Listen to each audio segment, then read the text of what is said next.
Hey guys, welcome back to my channel. So we are finally going to finish off 13 Reasons Why. Watched it yesterday and honey, I was in tears. Let me say, okay? So where we left off was that Clay had finally, after the drill, Clay was like, he went to the crazy house. He went to go get checked, evaluated, however you do it. Then we started off that Clay's still in the hospital. They're not sure what's going on with him. Like, people are starting to ask questions because they're like, he should not be freaking out this much over a drill, but yet he is, right? So they're telling Clay like he has to stay there. He has to stay and get, more tests. But he's like, he wants to get out because he's thinking about that interview. He's like, I have an interview with this college and I kind of confessed to covering up a murder and I need to go, sort that out. But they was like, no, you gotta stay here. But that boy ended up escaping. What's the first place he went? He went to his therapist. And boy, tell you, this whole time during this show, this series, sorry, my eyes is like on fire right now. During the whole time of the series, I thought this therapist was just a figment of imagination, because we know how Clay likes to hallucinate. So after seeing that the family can see the therapist, I was like, okay, maybe he's cool too. Another sad thing that we see in the ending of the series is that Justin's mom died, and due to an overdose, and that kind of takes a toll on him. That kind of helps him relapse. I think he's gonna feel like, damn, like everyone taking pity on him and helped him out, but no one was able to help his mom. And as much as his mom didn't get along, that's your mom. Like, you don't want to give up on your mom. So I felt really bad for him. Jessica was starting to fall for Diego. Diego was in love with Jessica. So we start to see that they're starting to think, Diego and Winston are starting to think that Jessica did it and everyone is covering for her. Or they thought Justin did it and everyone was covering him. So, but then it went to this Jessica thing. And it's like, everyone's telling me, no, you kind of got it wrong.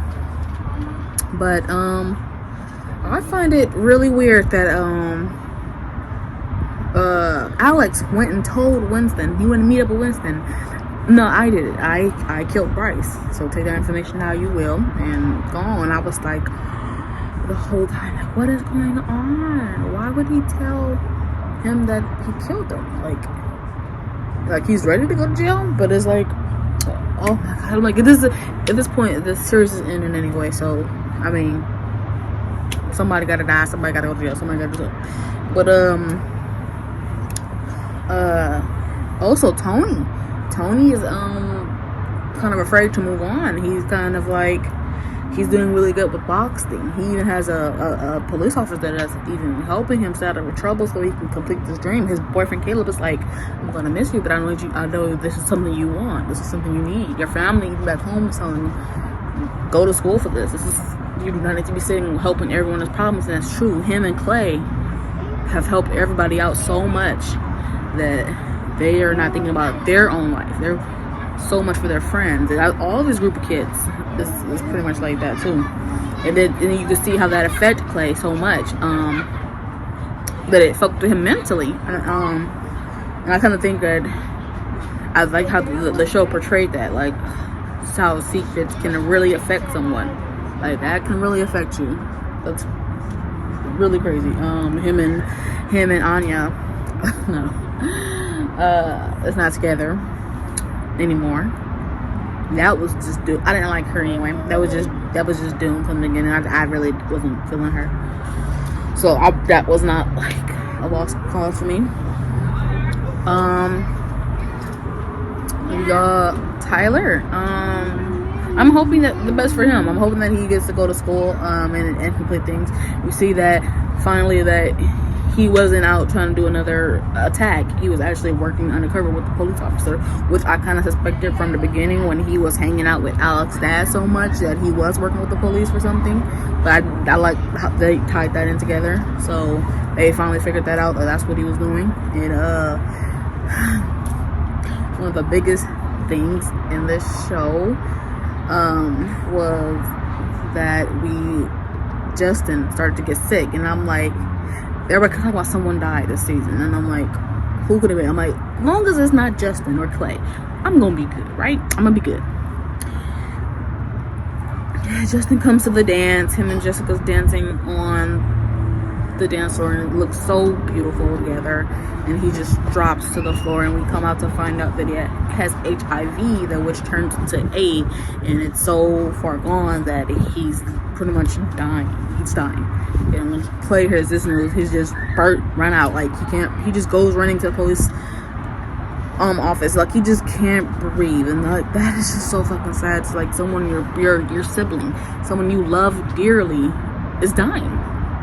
He hasn't even lived his full life yet. This boy just finally got his life back on track, or is working on it, and he's dying from AIDS. And it's because he had to do some things while he was out, and which is understandable. No one's judging him for that, but it's like, damn, like, and Justin never been tested for it. So I feel bad. I wish he would have got tested for it, because maybe they would have, helped to manage it. But that's not how the story ends in this show. But yeah, Clay went to the police office, and he just went in and was like, I got a gun. Now, we know, I'm sorry y'all to bring race into this, but if a black boy done went into the police office saying, I got a gun, he getting shot the fuck up. But let's go back to the show. Just Clay went in there saying that I have a gun, and he pretty much said that knowing he didn't even have a gun anyway. So, but he pretty much said that because he wanted to feel noticed. He wanted someone to notice his pain. He wanted to feel like he was seen, because he felt like everything he was doing like didn't matter. He just felt so alone. I feel so sorry for this boy, because he's just been losing people after people after people. And that's, Zach has been drunk this whole season, and you kind of see a little bit why. Like, he doesn't feel like he deserves to be going off to college to be happy. He doesn't feel like he deserves that, and he doesn't feel like he's good enough for that, because it's his, like I said, it's his fault pretty much that Bryce is dead. Pretty much that's why he's feeling the weight of everything. He feels like if he wouldn't have beat Bryce so bad to the point to where he could not have walked and defended himself, he would have been still alive. So that's why Zach has been on this hell binger, and he brought a hooker to the fucking prom, and he was gonna have sex with her, and the girl was knocked out. But luckily Alex and Charlie came. And speaking of Charlie and Alex, Charlie set up these beautiful prom proposals for Alex. 3 of them, might not add. And he gonna ignore him like he doesn't see him, or like it's creepy. Like, boy, what is it that you want, Alex? You want him? You don't want him, okay? Because there's plenty of guys who will do him right. Charlie seems like the sweetest thing, and I'm hoping even after the show that in this imaginary world that they're still together, okay? So yeah, everyone's visiting Justin. Pretty much the whole school coming to say their last respects, their last goodbyes, and it's so sad. Honestly, I just started crying. I really just started bawling, because I was really sad, and he was one of my favorite characters, and I like how the character development for him was. He was this big shot, this big douche at school, who actually turned to be a really sweet guy and a troubled student who deals with hard home life that we all have dealt with or is currently dealing with. And unfortunately, that's how some stories ends. It tragically doesn't end with a happy ending, and I'm so sad that it can't be like that for everyone. And I just really, really love this show. From season 1 to season 4, I know a lot of people felt like it after a while. It's like, okay, you dragging it. Hannah's dead now. What you gonna do? Who else you gonna kill? But I kind of like how the main theme of this was mental health issues. I think it was dealing with the effects of keeping a secret, of telling a lie. So it was the issues of having to deal with drama over and over and over again at such a young age. And I like how it's real. People actually really deal with that. And You know, it's okay to have someone to talk to, and I love that Clay had a therapist that he could talk to. Eventually, that therapist was really good at his job, because even when Clay was being so loud and vulgar and disrespectful, he still committed to his job. He still was like, I would still see you, even when he's going off to college, because he got into the Brown school. Even when he's like, I'll still video chat you. We'll still talk. And I really like that. And I liked how Clay met a girl who kind of seemed like he was into what she was into. And I'm hoping that in this imaginary universe that him and that girl is gonna get married and live happy ever after, because Clay really needs it. He really needs it. And yeah, I give this show a 10 out of 10. It really ended. It gives me a lot of emotion. It gives me a lot of drama. It gives me a lot of action. It makes me really, it was very relatable.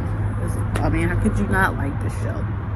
You gotta be really crazy. And even if you haven't watched the show, I think you guys should give it a try. One time for one time, okay?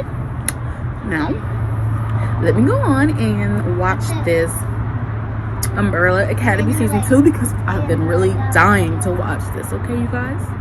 So, comment below how you feel about the show, how you feel about the season, any other shows that I should watch. Please let me know, okay?